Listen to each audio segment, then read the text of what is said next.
¿Cómo está? Muy buenas noches. Me encanta saludarle, coincidir con usted a través de la señal de Canal 28. Hoy toca hablar del mes del orgullo gay. Fíjese, conmemorar o celebrar y conmemorar, pero también reclamar y visibilizar, así resumido en 4 palabras, no dice mucho, pero tenemos toda la hora para platicar porque sí es importante visibilizar y hablar de la diversidad sexual. Justo el 28 de junio, que acaba de pasar, pues se conmemora en el mundo el Día del Orgullo Gay. ¿Pero qué es esto? ¿De qué se trata? ¿Y por qué sí queremos hablar y saber de esto? Quédese que se pone bueno. Así es que le voy a presentar a mis invitados para que juntos pues me ayuden a identificar todos estos asegúnes de la diversidad sexual. Los dos son y tienen mucha materia de trabajo y mucho material de trabajo y muchas anécdotas. Son activistas por los derechos de la comunidad LGBTIQ+. Y ahorita voy a preguntar por qué significan las siglas. Mario Rodríguez Platas, con muchos años en el mundo de la defensa de los derechos de la comunidad. Muchas gracias por venir y apoyarnos. Gracias, Claudia. Muchos años también de edad. Claro. Y bueno, también mi siguiente invitado, hacía muchos años que no nos veíamos. A ti te vino hace mucho, Mario. Sí, porque nos saludamos. Después platicamos por qué nos saludamos, sí. Pero sí tenía muchos años, algunos años de no saludarlo. Y siempre que hago temas que tienen que ver con la defensa de los derechos de la comunidad LGBTQI+, pues lo invito. Francisco Anguiano tiene más de 20 años también manejando el tema y es psicoanalista. Muchas gracias, Paco. No, muchas gracias por la invitación, Claudia. Siempre es un placer estar aquí contigo. Muchas gracias. Saber y conocer es entender, pero también es amar y aceptar. ¿Cómo puedo tratar de aceptar algo si ni siquiera me ocupo en saber de qué se trata? Por eso hacemos el tema esta noche. ¿Por qué el mes del orgullo, Mario? ¿Qué queremos con esto?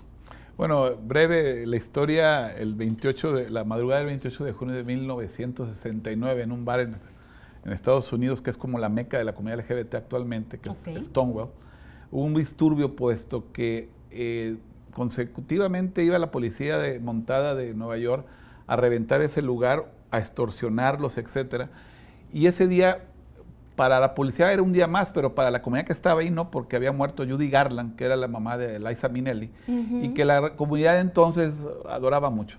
Entonces había un dolor ahí que cuando empieza la policía a hacer lo de siempre, pues se enojan, agarran y retienen a los policías, cierran el bar y empiezan a quemarlo. Y viene la policía montada en Nueva York y se arma un relajo tremendo, que al final de cuentas derivó en 3 días de disturbios, que así se conocen como los disturbios de Stonewall, que nace entonces el movimiento LGBT, al menos en el mundo occidental. Y al año siguiente, bueno, ya empieza de manera formal con esta Marsha P. Johnson y Silvia Rivera. Marsha P. Johnson era una mujer transexual afrodescendiente y Silvia una puertorriqueña venezolana. Y hay un tercer hombre ahí que es muy poco identificado, pero que realmente quien empezó el movimiento LGBT en el mundo occidental fueron 2 mujeres transexuales. Y entonces empieza el tema de conmemorarse cada año una marcha. Y empieza a llamarse el junio, mes del orgullo, que a unos que no nos quieren ese orgullo, ¿por qué? Claro. Porque siempre estuvimos en el clandestinaje. Porque claro. El orgullo de no aparecer de otra manera, sino que sentirte bien de lo que eres sin ninguna vergüenza, ¿no? Claro, eso debe ser materia de orgullo para cualquier persona. Ser persona. Esta es la que soy. Y esta es mi esencia. Esta soy. Y eso, así es. Y eso es mi orgullo, claro. Y bueno, digo, ahorita que está muy, muy presente el tema de Medio Oriente, por ejemplo, en Tel Aviv se hace una majestuosa marcha del orgullo, que no sabemos si este año se llegará a hacer por los temas que hay allá, pero ahí tienen una connotación más diferente todavía, porque imagínate en el enclave de Medio Oriente, una marcha que es totalmente abierta, en una sociedad tolerante, que a mí esa palabra a veces no me gusta, que es abierta, pues a la orilla del mar, pasa la marcha, son 3 días de festejos, y de conmemorar y de recordar, y también de resistencia para el tema, que para mí se me hace una de las más simbólicas del mundo, por el lugar donde está. Y también el tema, por ejemplo, la nuestra, en México, que la más grande es la de la Ciudad de México, es la marcha madre de Nuevo León. y de México. En Ciudad de México inició en el país. Es en el 73. O sea, casi a la par que en Estados Oye, Unidos. sí, también en los 70. Estamos hablando del siglo pasado. Sí, pero fíjate, a diferencia de lo que pasa ahora, en aquel entonces eran totalmente heroínas y héroes los que lo hacían, porque imagínate tú, la represión era total. Teníamos un gobierno autoritario, aunque yo sea de ese partido, autoritario total para todo, incluyendo la comunidad gay. Y también el tema de que, pues, el tema moralino, que no moral, que atacaba aquello que ignoraba, pero no lo trataba de dilucidar, simplemente lo atacaba porque no está bien y ya. Ahora, afortunadamente, hay otros mecanismos que inhiben toda posibilidad de violencia hacia la comunidad LGBT, ¿no? Claro. Pero es una larga lucha de mucha gente. Pero ahí está como preámbulo para el tema esta noche, de dónde inicia. Y Paco, al inicio del programa, esta noche yo decía, bueno, comenté varias palabras: conmemorar, celebrar, reclamar o visibilizar. ¿Quieres tomar alguna y decirme por qué es importante? A ver, es que para mí creo que es importante como definir, porque creo que lo estamos dando un poco por hecho, a qué población nos estamos refiriendo. Claro. ¿No? Sí. LGBTIQ+, comunidad gay, decías tú ahorita, sí. ¿No? Entonces, es como un colectivo de diversas identidades, ¿no? Gay, lesbianas, bisexuales, trans, intersexuales, queer y el más o el plus, ¿no? Como las que vayan surgiendo. Exacto. Que también creo que es importante entender que cada una de estas poblaciones viven como momentos distintos. O sea, unas tienen más visibilidad que otras, unos tienen más derechos que otros, unas tienen más privilegios que otros, pero lo que tienen en común es que salen de las expectativas sociales en cuanto cuerpos sexuados, en cuanto género o en cuanto sexualidad. O sea, ¿cómo? Sí, la expectativa que corresponde a... O sea, hay ciertas expectativas en cuanto... El paquete con el que naces, ¿no? En cuanto a los cuerpos sexuados, sí, que tiene que tener ciertos cromosomas, cierta cantidad de hormonas, ciertos genitales externos y externos. Cuando se salen de esas expectativas, que sean los cuerpos intersexuados, entonces entraría en la categoría de la I. En cuanto a género, toda este abanico de identidades y subjetividades trans, ¿no? Que son todo aquello que se sale de las expectativas de género. Y en cuanto a sexualidad, estas identidades gay, lesbiana, asexual, bisexual, pansexual, todo eso que dices es que son muy distintas entre sí, pero tienen en común eso, que se salen de la expectativa social y que entonces se van a convertir en objeto de violencia, ¿sí?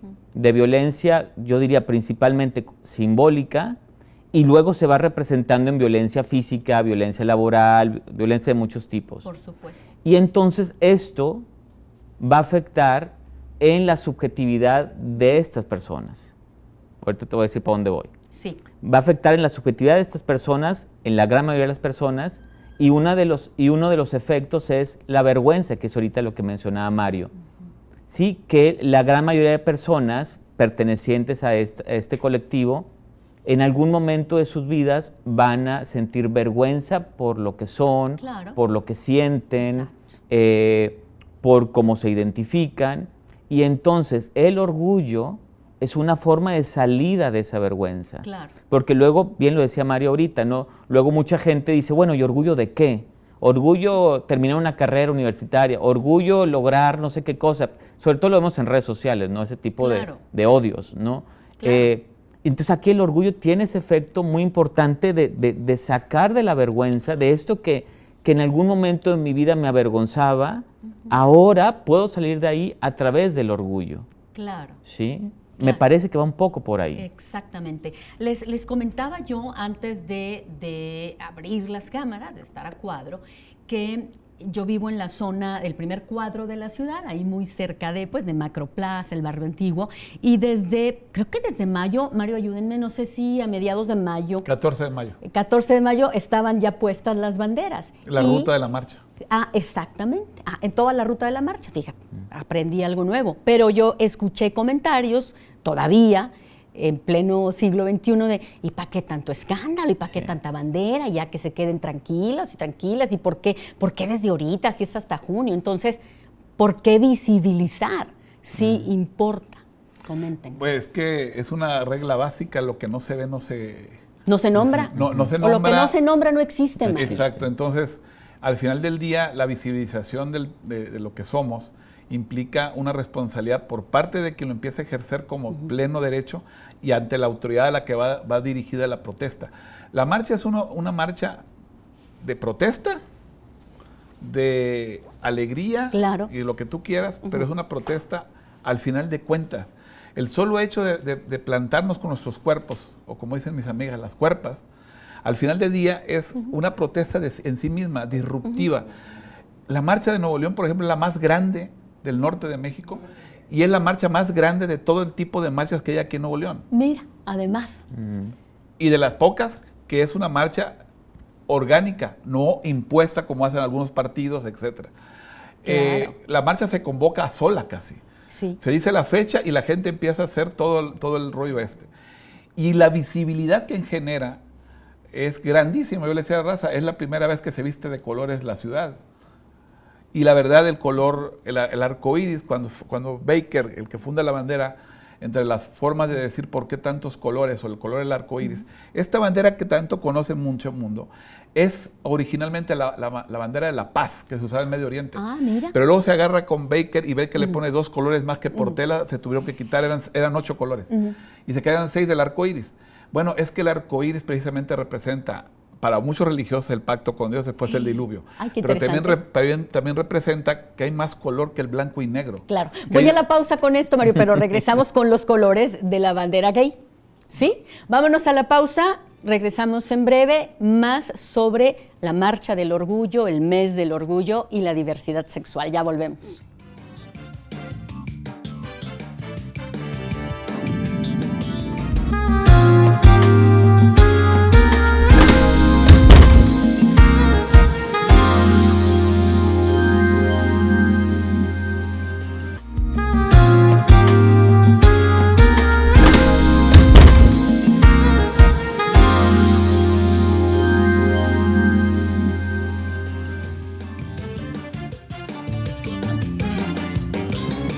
Regresamos a Hoy Toca y platicamos sobre el mes del orgullo gay. Y nos quedamos, Mario, con que nos explicabas los colores. Y también se le llama la bandera del arco iris. Del arco iris. Es que originalmente, aquí Paco sabe más del tema en cuestión de sexualidad. Cuando nace el tema del movimiento, era un movimiento gay. No había más identidades. Exacto. Las identidades las fuimos construyendo cada población de cómo me siento yo. Que por cierto, para la gente que nos ve y escucha, deben de saber que en el artículo 4 de la Constitución Federal establece el derecho de la identidad. Toda persona al momento de nacer tiene derecho de la identidad y el Estado proveerá del primer documento que es el acta de nacimiento de manera gratuita. Punto. Claro. Y esa pequeña frase engloba todo, es un paraguas. Es decir, yo como persona actualmente puedo asumirme como me dé mi derecho y mi gana. Y la persona de enfrente debe no aceptarlo si no quiere, pero debe respetar lo que yo decidí. Claro. En tanto no lesiona a nadie. Había una frase alguna vez en una marcha que hicimos que nuestro afecto no afecta, es que el afecto no afecta. Y el tema es que la moralización de las cosas desde una perspectiva más anquilosada y decimonónica crea toda esa situación. La ventaja que tenemos actualmente con las redes sociales es que a la nueva generación no le importa en absoluto con quién te duermes o con quién te levantas. Les importa el medio ambiente, el tema de que hoy va a ser el nuevo mundo y que la sexualidad cada quien la ejerza como quiera. ¿Crees que ya están más abiertos no, sí, en ese es que sentido lo hablo los con chavos jóvenes y chavas? y la verdad, Tú sí, los sí, conoces. ¿Qué digo, opinas de eso, Paco? Por eso también voy mucho en ese sentido, ¿eh? Están como más... ¿Y eso qué? Estamos anclados donde somos los más viejos. Por eso creo que el tema de la visibilidad es importante, pero creo que estamos como en un periodo post-visibilidad. Ok. O sea, ¿a qué te refieres, Paco? Otra vez, dependiendo de las identidades, ¿no? Sí. Unas van a ser más visibles que otras, pero creo que en general ya la visibilidad ya llegó en términos generales. O sea, lo vemos en series, lo vemos en películas, lo vemos en nuestra vida cotidiana con mi amigo, mi sobrino, mi compañero de trabajo, de la escuela. Aquí el asunto es que, a mí me parece, tuvo como 2 efectos. O sea, en ciertas personas tuvo el efecto de esta cercanía, estas personas pudieron como asimilar y pudieron volver semejantes a quienes eran considerados históricamente como diferentes. Ok. ¿Sí? O sea, estas personas que pues sé que existen, pero pues quién sabe qué harán, al momento de hacerse visibles, cierta población pudo asimilarle y decir, son como yo. Exacto. Pero otra población la vieron como invasores, como amenaza, y por eso ha aparecido o se ha acrecentado en otros sectores tanta violencia. Claro. Sí, porque entonces, digo, para mí, un ejercicio, y la gente que esté en casa lo puede hacer, busquen yo también soy de generación Facebook, entonces busquen en Facebook o en cualquier red social una nota de la marcha o una nota sobre la homoparentalidad o lo que sea de cualquier medio, váyanse a los comentarios y ahí se van a dar cuenta el que no hemos avanzado tanto como pensamos. Fíjate, todavía sigue habiendo mucho odio, mucha irracionalidad con la aceptación. Y luego lo vemos, yo creo que México no es que hayamos alcanzado todo, ¿verdad? Pero a diferencia de cómo está el mundo, de lo que sucede en Estados Unidos, de lo que sucede en Argentina, o sea, en realidad nosotros no estamos tan mal, porque luego los derechos han ido retrocediendo, y entonces también hay que tener cuidado con eso, porque este movimiento antiderechos o antigénero, empiezan a tener ciertos discursos como esto que le dicen la ideología de género. ¿Y eso qué? Cuéntanos. Pues ni ellos saben. Regularmente como lo usan es, insisto, son como grupos antiderechos que hablan de una ideología de género como un lobby gay que intenta dominar al mundo, que intenta homosexualizar a los niños, que intenta que los hombres vestidos de mujeres se metan a los baños. Se empiezan a crear una narrativa donde empiezan, otra vez, a estas personas, en vez de convertirlas en semejantes, las convierten en diferentes, en otros, en amenaza, que entonces podemos atacarlas o debemos atacarlas. Entonces ahí es donde tenemos que tener cuidado como ejercicio de todos nosotros, de tener cuidado de esos discursos, porque también puede ser con los inmigrantes, con las personas racializadas, con judíos, con musulmanes, con cualquier grupo, con mujeres. O sea, las mujeres también ha sido ese grupo donde entonces son las feminazis. Exacto. Y hay que tener cuidado de ellas. Y empieza esa narrativa de odio, de rechazo. Odio, exactamente. Claro, rechazamos, odiamos lo que no conocemos, pero tampoco nos interesa conocer. Una intolerancia total. Lo comenta Paco, un caso de que tuvimos un curso, yo soy regidor ahorita en Monterrey, y dimos un curso, yo pedía y dimos el curso a un grupo de funcionarios. Ajá, muy bien. En la sala de Cabildo. Éramos 162 funcionarios. Y vino el Consejo Nacional para Prevenir la Discriminación a dar el curso. Y en el ejercicio que se está llevando, de repente brinca, yo sabía que lo iba a hacer, es más, yo lo provoqué, para que se dieran cuenta de lo que estaban diciendo. Las mujeres transexuales en un baño público. Y dice, es que no puede ser. Y si hay niños, ¿y por qué pones a los niños siempre como escudo? Y le dije, claro. El niño, para tu conocimiento, le dije, no tiene absolutamente nada de prejuicios. Exacto. Se los impones tú. Y dejé luego a tono de ahí, le dije, tú en tu casa tienes baño para hombres y para mujeres, pero somos una familia y los invitados que llegan de fuera van a un baño diferente, ¿o qué? Dije, cuidado. Ustedes porque una de ellas me decía que era muy religiosa, le dije, caramba, entonces lee la ley mosaica que establece la hospitalidad, que estás obligada a darla o si no Dios te castiga con la muerte. Digo, el problema es que cuando empiezan a tratar de justificarse, dan tropiezos en falso, gruesísimos. O sea, meten la religión como conviene, pero cuando vieron que no les funcionó, reculan y hacen otra cosa. A ver, es tan sencillo como decir, quien está aquí, ¿cómo haces para poder convivir civilizadamente? Es bien sencillo. La complicas cuando quieres tener una posición que quieres imponer.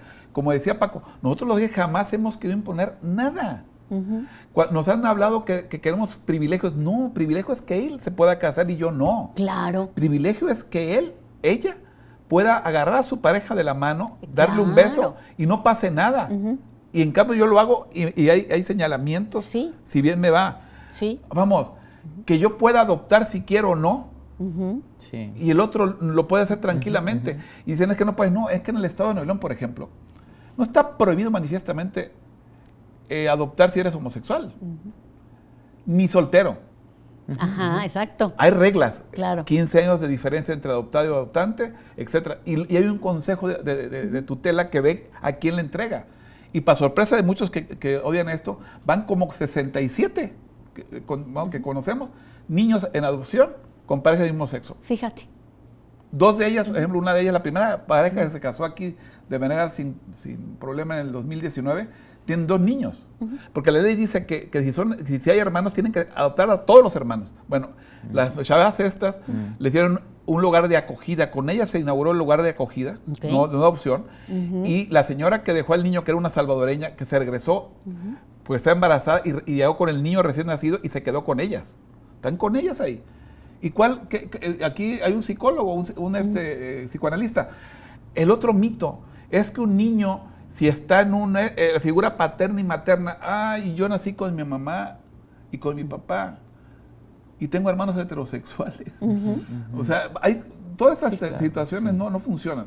Lo que se trata es ser feliz. Y yo con eso terminé mi parte ahorita. Sí. A ver, nosotros como comunidad LGBT hemos luchado por que el mundo sea libre para todos nosotros. Claro.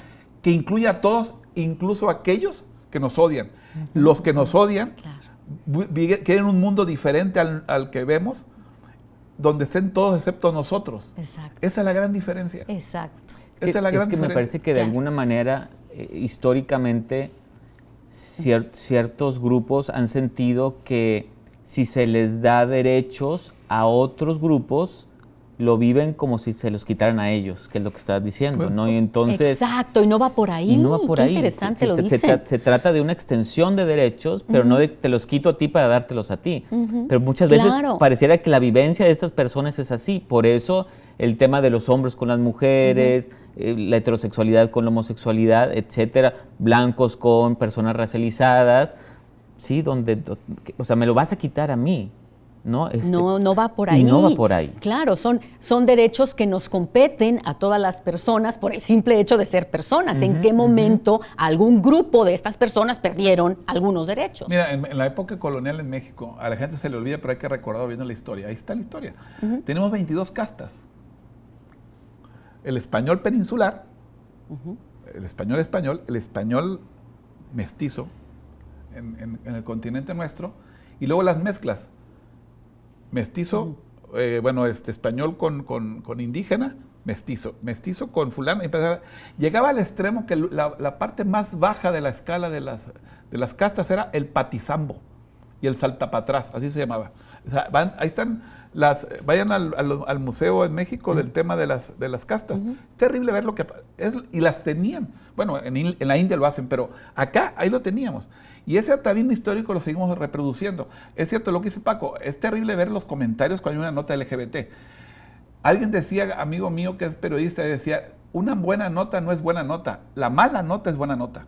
Es decir, lo malo es buena nota, claro, no vende la buena nota. Exacto, qué triste. Y es triste, pero bueno, ese es el mundo que vivimos y hay que tratar de... Y lo que dice Paco, si hay regresión a derechos. En Estados Unidos quitaron derechos a las personas transexuales, entrando Trump. Y inventaron otro término, ahora se llama woke. Y se lo crearon ellos. Que es un rollo, pues no sé, no quisiera yo darles por cartel en eso, pero la ideología de género. La ideología de género nace como una cuestión teológica de Joseph Ratzinger. Él crea el término ideología de género en uno de sus libros, donde establece la diferencia entre ser como son los demás y ellos. Entonces, caramba, lo único que el mérito que le doy al Papa Benedicto XVI es su acendrado compromiso para castigar a Maciel, y que no logró hacerlo. Pero de ahí en fuera lo demás. Pero vemos la otra parte de Francisco, que acaba de fallecer. Francisco no dijo nada diferente a lo que la Biblia dice. Exacto. Cuando él dice, ¿quién soy yo para juzgarlo? Lo dice la Biblia. Exacto. O sea, él no debe juzgar a nadie. Exacto. La otra, le sorprenderá, y ojalá y no se me enoje Monseñor. Aquí en Monterrey, Monseñor, el arzobispo, desde hace un buen rato, cuando era presidente de la Conferencia del Episcopado Mexicano, creó una pastoral de la diversidad. Hay una pastoral de la diversidad. Sí. El padre Edgar es el jefe de esa pastoral. Y la otra, los hijos de las parejas del mismo sexo aquí en Nuevo León son bautizados en Sagrado Corazón y otra más. ¿Qué tal? Porque no puede negar el bautismo a nadie. A nadie. Vámonos a la pausa y regresamos con más. Oigan, caballeros, les propongo el ABC del sexo con puras etiquetas de la diversidad sexual, de la nomenclatura. ¿Sale? Va. Al regresar ya volvemos.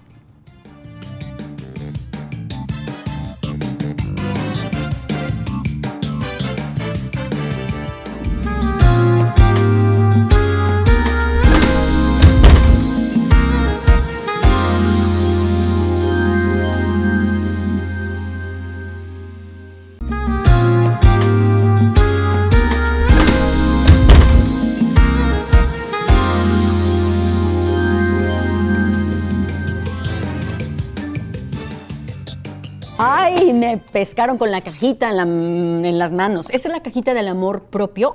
Mis invitados, bueno, es su primera vez en el programa. Por ello no habían jugado el ABC del sexo, pero es súper sencillo. Es solo una forma de seguir aprendiendo más sobre sexualidad, romper un poco el orden de la plática, pero hoy sí las etiquetas pueden tener mucho y todo que ver con el tema. Estas etiquetas del centro es un glosario de la diversidad sexual.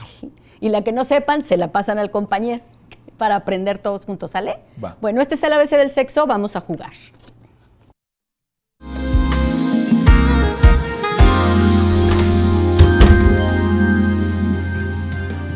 Bueno, ahí está. ¿Quién quiere empezar, Mario o Paco? A ver, Bien. si no me... Las del centro, Mario, a ver qué nos toca. A ver. Si está muy rebuscada, la tiras y buscamos otra, ¿eh? Sacamos otra. Orientación sexual. Ah, bueno, esa es interesante, porque luego traemos ahí un camote, si me permite usted la alegoría, un rollo y la confusión, así. Tú naces hombre-mujer, que es la clásica historia que nos meten a todos, ¿no? El binarismo que sigue prevaleciendo. Hombre-mujer, en teoría debe gustarte el hombre a la mujer al hombre, que es lo binario. ¿Está bien? Sí. Esa es tu orientación. ¿Con quién afectivamente te vinculas? Te relacionas, o sea, te sí. vinculas. Sí. Entonces, si mi orientación sexual sería, pues mi afecto hacia a otro hombre, pues mi orientación es homosexual. Es tan sencillo como eso. Digo, no es más con quién te relacionas afectivamente o sexualmente al final. ¿Orientación sexual es diferente a identidad sexual? Sí. Explícanos. A ver, al menos como yo lo entiendo, Sí. La orientación es, justamente lo que decía Mario, es... ¿Quién me atrae, no? Hacia quién me atrae, o sea, hacia personas de qué sexo género me atraen a mí. Sí. ¿No? Si es alguien del mismo sexo, si es alguien del otro sexo, si son tanto unos como de otro, si es cualquier género, ¿no? Y allá vemos el homo, hetero, pan, bisexual, ¿no? Sí. O la asexualidad, que también la han incluido También la hemos abordado por como acá. una orientación sexual. Sí. Y al menos yo entiendo la identidad sexual como el cómo yo asumo la orientación. ¿Sí? Ponme un ejemplo. O sea, yo puedo sentir atracción por los hombres, pero yo no me asumo como gay. Ok. Por alguna razón, ¿no? Porque culturalmente no existen esas categorías, porque también siento algo por las mujeres, pero es más fuerte por los hombres. Por alguna razón, yo tomo esta identidad sexual vaya, por ejemplo, pasa con personas que sienten atracción. Yo como hombre siento atracción por una mujer trans. Y entonces yo me puedo asumir como heterosexual porque me atrae una mujer trans. Claro. O me puedo asumir como una persona pansexual porque me atrae una persona trans. Sí, entonces al menos yo entiendo así la identidad sexual, diferenciándola de la identidad de género, que ahí sí tiene que ver con yo como dónde me ubico en cuanto géneros de Claro. hombre, mujer, Sí. géneros no binarios, hombre trans, mujer trans. Sí. Al menos así yo lo entiendo. Luego decimos que es el pansexual o la persona No, y es que pansexual. quiero agregar un poco de Por favor. lo que dice Paco. A ver, Sí. aquí hay una polémica bien buena. A Venga. ver, yo le decía una vez a unos amigos, a ver, tenemos grupos colectivos LGBT y pedimos inclusión. Y me pregunto, ¿cuántos heterosexuales están en ese colectivo? Ni uno. Mal. Pero la otra, criticamos el hecho que debes tener total libertad y que no debe coartarse. Y resulta, por ejemplo, el caso de la polémica de Wendy Guevara. Wendy nunca se ha asumido y no dice que ella no defiende el tema de ser la voz de las transexuales, porque ella no se asume transexual. Entonces, Punto. ¿cómo se asume? ¿Como mujer? No, su identidad es la que ella quiso. Un homosexual que él lo hace así. Yo no defiendo ni soy la voz de las transexuales porque no lo soy. Sí, porque ella dice que no es mujer. Exacto. Porque no es mujer. Pero y una la ve y uno pudiera etiquetarla como una mujer trans. Sí, y no le causa problema. Dice, como me vean, no hay sin problema. Yo me veo de otra manera. Y respeto a las dos partes. Pero si vieras cómo la atacan a ella. ¿Cómo no? Yo una vez ahí chité con ella y dije, oye, ya estoy, la verdad, acostumbrada. Nunca me ha causado problema eso. Porque es una mujer trans para mí.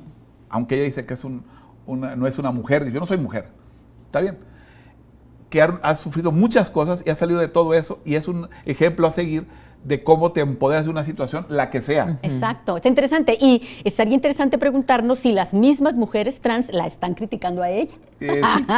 ¿Verdad? Puede ser. Yo creo que es un sector. Un sector, no todas. Un sector, sí, claro. Pero vaya, el ejemplo que da Mario es muy bueno porque ahí vemos la diversidad. O sea, finalmente hay ciertos elementos culturales y ciertos elementos personales que hacen que tú puedas tomarte una categoría. Es lo de las castas que estaba diciendo Mario antes, nada más que ahora, en términos sexuales y de género. Claro. Y entonces yo soy de la casta de los gays y de las lesbianas o de los bisexuales. Sí, por alguna razón yo me ubico ahí. Esto es nuevo, al menos hasta donde yo he estudiado, esto empieza a finales del siglo XIX. Sí, a lo mejor está un poco complicado este asunto, pero antes se pensaba este asunto de la sexualidad a partir de prácticas sexuales. Sí. O sea, yo podía tener prácticas sexuales con mujeres o con hombres. Si los tenía con hombres, pues podía irme a la cárcel o era un pecado, pero eso no me hacía un tipo de ser humano diferente. Ya. Hasta el siglo XIX. Que empiezan como las nomenclaturas o las etiquetas. Cuando la medicina se empieza a hacer cargo de la sexualidad, empieza a hacer estas clasificaciones y que se crean las identidades sexuales. Exacto. Como homosexuales y luego iban apareciendo como lesbianas, siempre nombradas por el discurso médico, nombrando a estos objetos de estudio, digamos, hasta finales de los 60, a partir de Stonewall, en este movimiento de liberación homosexual, es cuando estos que eran objetos de estudio se vuelven sujetos con voz propia y se empiezan a nombrar a sí mismos.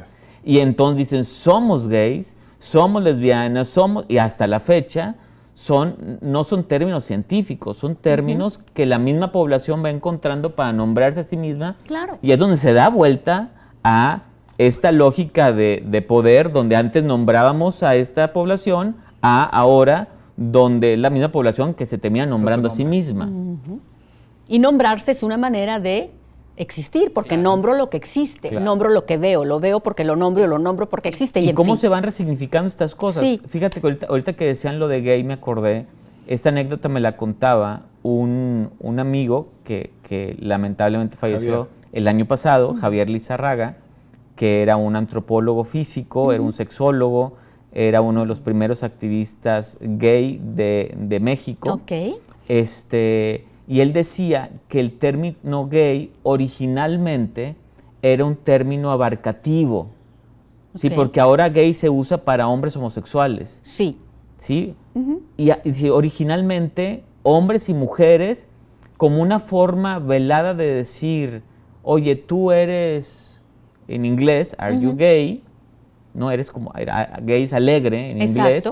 Y entonces decían, sí. Pues sí. Pero la demás gente pues no se enteraba. O como decíamos antes en los 80s, eres de ambiente. Exactamente. Ándale, claro. Como eres de ambiente y el que sí era de ambiente decía, sí te entendía. El que no era de ambiente no entendía lo que estaban hablando. Exacto, pero era como una manera de pero luego se fue modificando, a eso voy, luego las categorías van modificándose a, bueno, lo gay es para hombres homosexuales y las lesbianas es específicamente para las mujeres homosexuales y así se va, y es un poco este acrónimo que tenemos ahora, LGBT y el plus de las categorías que se vayan creando y que se van modificando. Claro. Y que a lo mejor lo que ahora significa tal cosa, dentro de algunos años va a significar otra.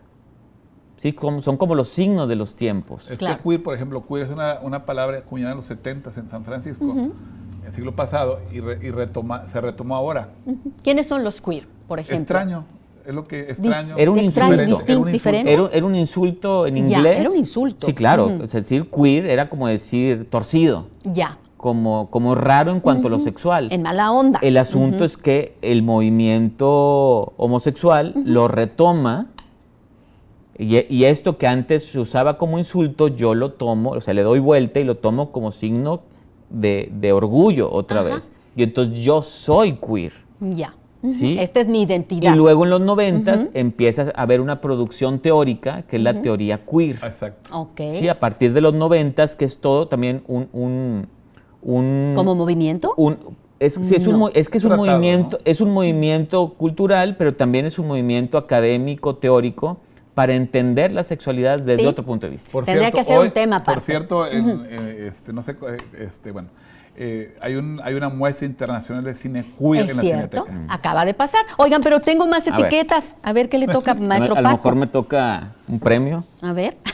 Transfobia. Bueno, ¿no? Tiene todo que ver con el tema de hoy. Claro, bueno, la transfobia, pues es un tipo de prejuicio que va específicamente dirigido a aquellas personas que no se identifican con el género que les asignaron al nacer. Exacto. ¿Sí?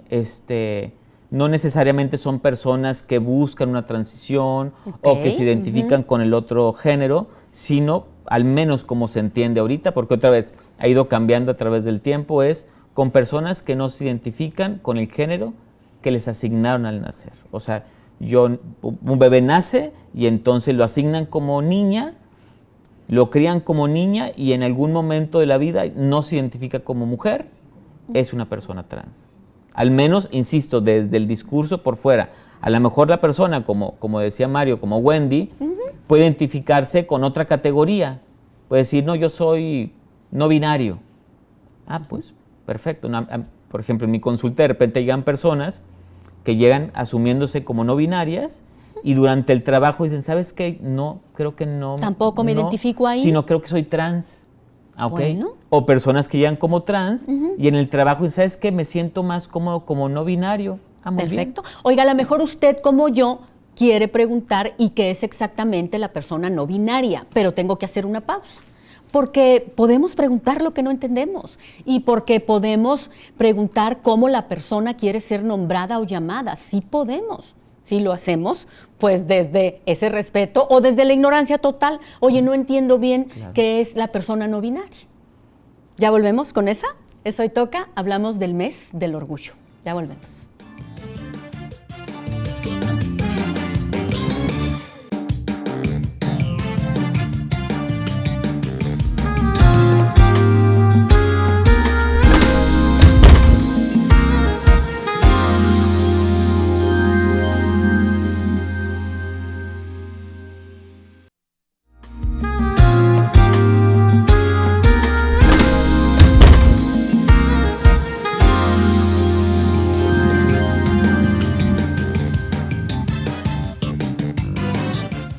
El tema de la diversidad sexual es eso, es diverso, puede ser complejo para muchas personas y se vale preguntar. Entonces, nos íbamos a la pausa en el bloque anterior con este asunto de la persona no binaria. Para mí es complejo entenderlo y sí me gustaría.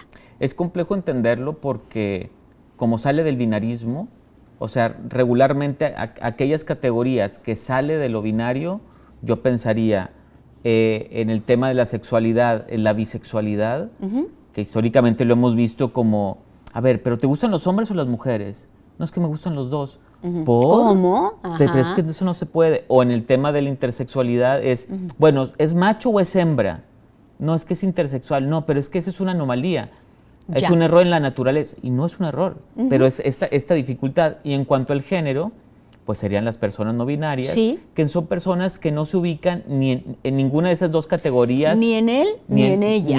Exactamente, ni en el hombre ni en la mujer, sino en una categoría intermedia que puede ir fluyendo. Obviamente también es una categoría más nueva, y por esa razón la gente la entiende menos. Claro. La categoría gay, la categoría lesbiana es más fácil de entender porque ya hablamos de visibilidad, son identidades más visibles y entonces la gente ya está más acostumbrada a entender qué es eso, a las nuevas, a entender qué es pansexual o qué es géneros no binarios o qué es demisexual o qué sé yo. Claro, pero para eso estamos en Hoy Toca, para hacer todo ese tipo de temas. Y me estoy dando cuenta en este tema en particular que de aquí se desprenden muchos programas para Hoy Toca, muchos más. Bueno, ¿cómo nos fue en la marcha del sábado pasado? Fíjate que yo tengo ya 8 años de no hacer la marcha, pero sigo estando sin querer involucrado. Digo, lo hace Jennifer Aguayo y su grupo, su equipo. Y la verdad, pasamos ya a hacer una marcha súper recontra grande. Sí. Donde finalmente, sin criticar a ninguna otra, es una marcha donde no hay ningún destrozo ni nada. Simplemente hay alegría por ser y estar ahí. Y que, insisto, poniendo el cuerpo, pues la gente visibiliza. Y al visibilizar, pues es una protesta también disruptiva. ¿Por qué? Porque ese es un carnaval, llámale como quieras. Pero llámalo. Claro, porque pero ya nos estás exacto. llamando. Antes éramos invisibles, ahora ya nos ven. Y aunque nos odian muchos, finalmente, bueno, algunos, no tantos, pues finalmente ya hay un sentimiento diferente al que tenían, que era el no nada, no había nada. Exacto. Y a partir del odio también se puede construir, digo, porque finalmente el odio no es eterno, salvo cuando existe una enfermedad total. Pero al final de cuentas esta marcha estuvo genial, la verdad. Me acuerdo que Jennifer me habló un día, es que va a llover, y ahí estábamos todos los días por hora, cómo estaba el pronóstico del tiempo. Claro. Y no llovió, es que en 24 y hubiera llovido años y hubiéramos ido. la gente hubiera estado ahí. Sí, claro, hubiera estado bien Igual dicho, hubiera una llovido. anécdota de una vez que yo te voy a hacer la marcha, que hacía un calor de los...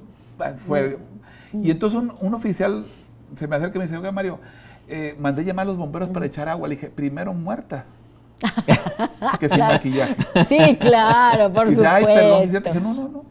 Mejor tráigame 2 ambulancias porque se por si acaso se nos desmaya, claro, pero claro. no eche agua. Si cae el agua, es más, una vez intentó llover, llovió un poco y se paró, en 2015 me acuerdo, y la gente siguió marchando. Terminó la marcha, terminó el evento de cierre en la macro y cayó una tormenta eléctrica y aguacero. Fíjate. Y yo te voy a alcanzar a decir en el micrófono para que vean que Dios sí nos quiere. Ay, qué hermoso, me gusta esa historia. Pero la gente, es que mira, vean, pónganle marcha a la Universidad de Monterrey en las redes sociales, van a encontrar miles de fotos, de videos, mamás. Se ha vuelto ya constante ver letreros de abrazos de una mamá. Claro, Sí, claro. sí, Porque seguimos teniendo personas que son rechazadas por su propia familia cuando deciden decir su verdadero yo. Cada vez menos, afortunadamente, pero sigue habiendo esas historias donde los papás se les dificulta mucho. Afortunadamente también en Monterrey tenemos grupos de atención a padres. ¿Cómo no? Está el grupo de padres y madres del arco iris, está Transamor, que trabaja con jóvenes queer, ¿no? Jóvenes LGBTIQ+, y sus familias. Entonces, también como otro aspecto a cubrir que en otros años no existía. Claro. ¿Quieren contar alguna historia de estas historias que ensombrecen la historia o de la vida de cualquier persona? ¿Te ha tocado? ¿Que ensombrecen? ¿Qué me dijiste? Que si quieren contar alguna historia de estas de odio, de estas de que dices, por esto quiero seguir trabajando por mis derechos. Quiero quitar la palabra luchar por los derechos. Eso es algo con lo que lucho yo misma, porque una lucha ya me lleva Yo voy a comentar algo que me motivó a entrar al activismo aquí. Yo, pues, toda la vida. Bueno, por ejemplo. Pero pasó un detalle que una vez había voy a poner nombres falsos, ¿eh? Sí, claro, pero fue real. por favor. Voy a poner a Sergio y Daniel. Ok. Eran una pareja, Sergio y Daniel, muy guapos, muy exitosos, trabajando los dos, pero de uno de ellos, Sergio, se empezó a hormonar para hacer la transición a mujer. Entonces, por hacer esa transición, Sergio, Daniel tenía a nombre suyo la casa, a nombre suyo la cuenta bancaria, el auto que tienen los dos, y la familia de ambos se van a todo dar, Iban allá y venían acá y todo feliz, venían a la casa todos y todo. Un día, Sergio y Daniel, Sergio tenía ya un poco más hormonizado, ya había cambiado la voz incluso. Y resulta que van a una de las tantas veces que iban a la casa del otro, de la familia del otro, y de regreso chocan. Daniel se muere. Y Sergio, que se estaba hormonando, sobrevive. Sí. Tarda un rato en el hospital y después de eso, que recupera, se da cuenta que todo se lo habían quitado la familia de la pareja. Pues porque todo estaba a nombre del que murió. Entonces Sergio tuvo que parar la hormonización, la cuestión de las hormonas para tratar hormonal de regresar y poder conseguir trabajo porque estaba viviendo casi en la calle. Ya. Y cuando yo conocí la historia, porque ya la estuve viviendo, dije, ¿pero por qué? Y empecé a meterme a esto y luego me toqué. Por eso cuando en alguna ocasión alguien dijo que yo era transfóbico, no, mi primera experiencia de apoyar a la comunidad trans fue, la comunidad LGBT fue con las personas trans, que no se conocía como trans en ese entonces, hasta luego a finales de los años 90. No estaba la palabra tan... Sí. Y otro caso de éxito fue Vanessa Castillo, que por ahí es una chica trans, que logramos que la alcaldía de Monterrey, que fue la parte que nos volteó todo el panorama, regresara la multa que le habían impuesto por supuestamente prostitución y le pidían perdón, que le tocó a la Razabal hacerlo, sin haber sido él el alcalde, era Madero el que había sido. Y la tercera, ¿cómo fue mi acercamiento a la transexualidad? Con una chica llamada Chadmin Manso, que era mexicana, radicada en Canadá y que llegó aquí a Monterrey, expulsada por Canadá porque había mentido. Mentido en el sentido que se había casado con una coreana, no porque era transexual. Ya. Al final Chadmin ganó el juicio después de años y regresó a Canadá, vive en Canadá. Entonces todo ese amalgama fue creando una sensación de qué hacer. Como dice Paco, ahorita es más fácil, entre comillas, hacer más cosas, pero en aquel entonces estaba en pañales todo. Claro. Y no había quien defendiera. Fíjate curiosamente, la Comisión de Derechos Humanos del Estado que había nacido con Lorenzo de Ande, Lorenzo de Ande y Anda, no defendía homosexuales. Te lo decían, nosotros no lo defendemos. No tenían derecho a ser defendidos en sus derechos. Y luego, ¿por qué? Porque había una onda que era pecado y estaba mal. Claro. Y curiosamente, había una tesis de maestría, que también era importante en la época de los años 80, 90, que hablaba la tesis decía, la sodomía como delito en el Código Penal de Nuevo León. O sea, el tema es que Paco puede conocer casos también como conocimos del tema de niños suicidados. Por el hecho de que el papá le prohibió ir a misa. Salió el periódico más popular aquí. Se suicida el niño porque no lo dejaron ir a misa. Pero no lo dejaron ir a misa porque el niño, de la Colonia del Valle, el niño, su hermano dice que el niño le dijo, mi mamá me dijo que era pecado ser homosexual y me prohibió que fuera a misa. Qué fuerte. O sea, acotaron eso. Es increíble, me tengo que despedir. Perdón. Paco, hemos ido ganando derechos para las personas de la comunidad LGBTIQ+, pero falta muchísimo. Claro, ¿Cómo quieres cerrar en base a ello? Híjole, yo no sé, prefiero dejarle el tema de los derechos a los activistas, ¿no? Yo más bien el llamado sería a lo que hablaba hace rato de ese trabajo personal de poder reflexionar sobre lo que a mí me provocan estos temas, ¿sí? De poder hacer ese trabajo de convertir a los que he considerado diferentes y otros a través del tiempo como semejantes, ¿sí? No solamente a través de, porque la ley me lo obliga, sino a través de un proceso personal de acercamiento. De un sentido humano. Exactamente. Claro, de un ser más humano y más incluyente. Exactamente. Muchas gracias, Paco, por venir esta noche. Mario, ¿cómo te gustaría cerrar? Sé que quedan muchas preguntas en el aire, que me faltó tiempo. Lo que no me faltan son ganas para seguir hablando del tema, ¿eh? Pero ¿cómo te gusta cerrar? Voy a decir un término clásico. Trata como quieres que te traten. Tan sencillo como es eso. Básico.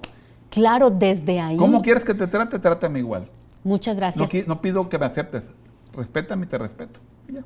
¿Eres regidor de Monterrey? Así, y bien orgulloso de ser homosexualmente regidor. Exactamente. Y si quieres compartir alguna red social, porque ahí está, para encargarte más trabajo, regidor. @RDZPlatasM, @RDZPlatas20 en Instagram y X. Ahí estoy para lo que se ofrezca como regidor. No nada más para la comunidad, también para toda la comunidad en general. Para toda la población regia, regiomontana. Gracias, Mario. Gracias a ti, Claudia. Gracias de verdad. Excelente noche para ustedes. Gracias por el favor de su atención. Y bueno, este programa se queda en nuestro canal de YouTube para que usted lo comparta. Y sé que nos faltó mucho por decir, pero bueno, hay tiempo. Soy Claudia Ábrego, a nombre de todo este equipo. Muchas gracias. Hasta pronto.